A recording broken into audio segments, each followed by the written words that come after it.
ابن کثیر رحمت اللہ تعالیٰ علیہ، آپ کی مشہور کتاب ہے تاریخ ابن کثیر۔ علماء سے پوچھو،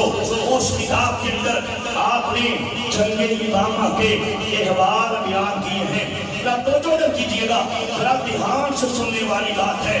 بڑی اہم بات کرنے جا رہا ہوں۔ کیا ہوا؟ اس میں جنگ کے سارے حالات کا تذکرہ کیا گیا۔ حافظ حماد الدین ابن کثیر کہتے ہیں کہ جب صحابہ کرام جب اپنے نبوت کے پہرے کے لیے جنگ یمامہ کی تیاریاں کر رہے تھے، جب تلواروں کو تیز کیا جا رہا تھا، جب نیزوں کو تیار کیا جا رہا تھا، جب تیر کمان آراستہ کیے جا رہے تھے، جب گھوڑوں کو تیار کیا جا رہا تھا، اور جب جہادی ترانے پڑے جا رہے تھے، جب تلواروں کو زہر دیا جا رہا تھا، تو پتہ یہ لگتا ہے کہ یمامہ کے قریب ہی ایک بستی ہے، 1000 کا وہ قبیلہ ہے، نئے نئے مسلمان ہوئے ہیں، کسی صحابی نے جا کے کلمہ پڑھا دیا تو مسلمان ہو گئے۔ سیدنا ابو بکر صدیق رضی اللہ تعالیٰ عنہ، آپ نے فرمایا صحابہ ایک وقت ان کے پاس جاؤ اور جا کے انہیں بھی تیار کرو، انہیں قائل کرو، انہیں بتاؤ کہ ہمارے کریم آقا صلی اللہ علیہ وسلم کی ختم نبوت کا مسئلہ ہے، چلو مسلمہ کذاب سے جنگ کرنے کے لیے تم بھی ہمارے ساتھ چلو۔ کیا کہا کہ مسلمہ کذاب سے جنگ کرنے کے لیے انہیں جا کے بولو تم بھی ہمارے ساتھ چلو، تم بھی مسلمان ہوئے ہو، کلمہ میرے آقا کا پڑا ہے، اب تم پہ بھی فرض ہے کہ ختم نبوت کا پہرا دینے کے لیے ہمارے ساتھ چلو۔ صحیح کہا غلط کہا؟ ذرا بولو تو صحیح کہا، صحیح کہا، صحیح کہا نا کہ تم مسلمان ہو گئے ہو، کلمہ میرے آقا کا پڑھتے ہو، اب ختم نبوت پہ حملہ ہوا ہے، اللہ کے رسول حبیب کبریا کی ناموس پہ حملہ ہوا ہے، چلو مسلمہ کذاب سے جنگ کرنے کے لیے تم بھی ہمارے ساتھ چلو۔ صحیح کہا غلط کہا؟ بولو صحیح کہا۔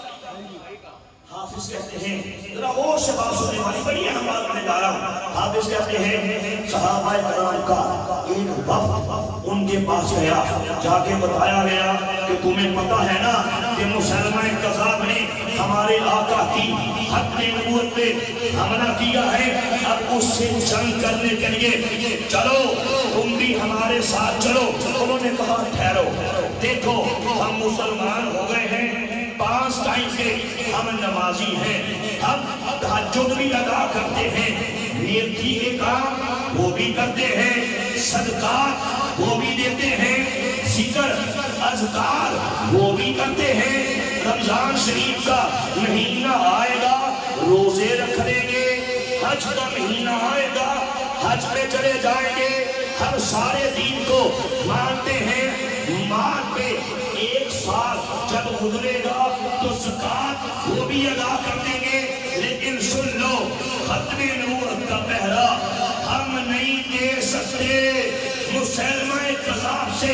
جنگ ہم نہیں کر سکتے۔ اس کا پنجابی میں جو ترجمہ کرو تو یہ بنتا ہے کہ جتنے کوئی لگائے انہوں لگا رہن دے ہو۔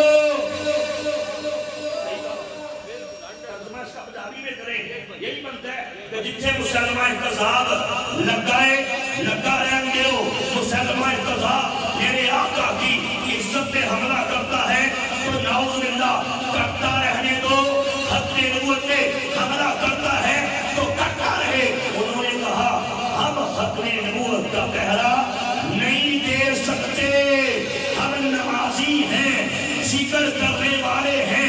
عمرے بھی کرتے ہیں، لیکن ختم نبوت کا کام ہم نہیں کر سکتے۔ جتنے مسلمہ کذاب لگائے انہوں لگا رہن دے ہو۔ حافظ کہتے ہیں جو صحابہ کرام باقی صحابے کوئی ایک بندہ بھی ساتھ دینے کے لیے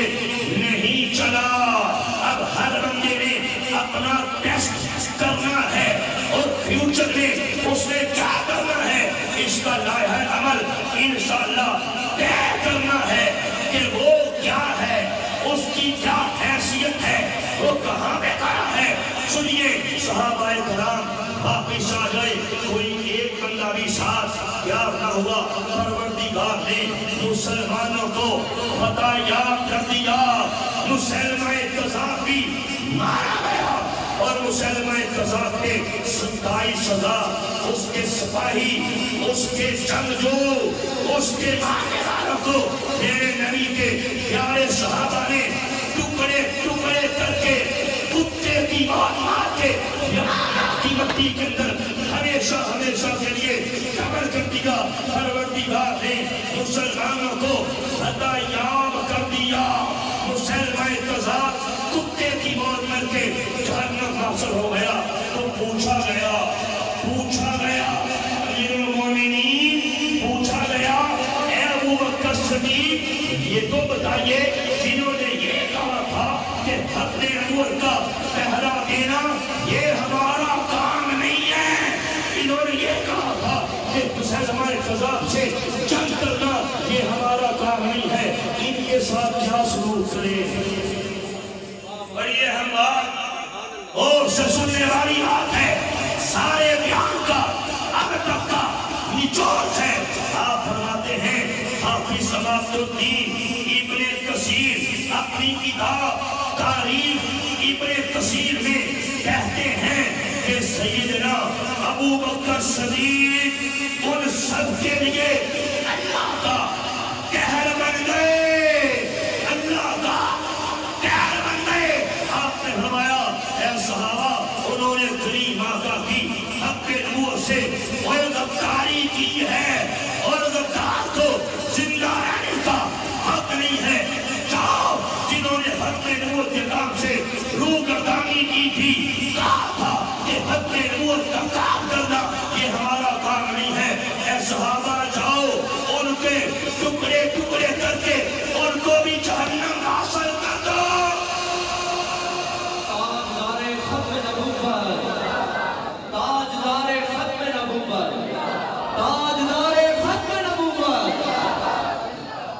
اب مجھے بتاؤ، اگر یہ طبقہ جو قادیانی کتا ملے پاجی کی آرے، قادیانی کتا ملے پاجی السلام علیکم ورحمت اللہ وبرکاتہ، قادیانی کتا ملے اے پاجی اور سناؤ، قادیانی کتا ملے یاری تو کرے، قادیانی کتا ملے دوستی تو کرے، ختم نبوت کا غدار ملے کاروبار تو کرے، قادیانی کتے کو اپنی دکان سے سوتا تو لے، سرور کائنات کے مستاق سے ہمدردیاں تو کرے، لعنت لعنت لعنت تیرے کتے وجود میں۔ ذرا سوچ، میں قادیانی نواز سے کہنا چاہتا ہوں، قادیانی کے یار سے، قادیانی کے سہولت کار سے، قادیانی کی جسوسیاں کر کے انہیں جا کے ہماری جسوسیاں کر کے قادیانیوں کو بتانے والے سے میں کہنا چاہتا ہوں، ذرا سوچ، اگر تو صحابہ کرام کے دور میں ہوتا تو مسلمہ کذاب سے بھی تیری یاری ہوتی، مسلمہ کذاب کے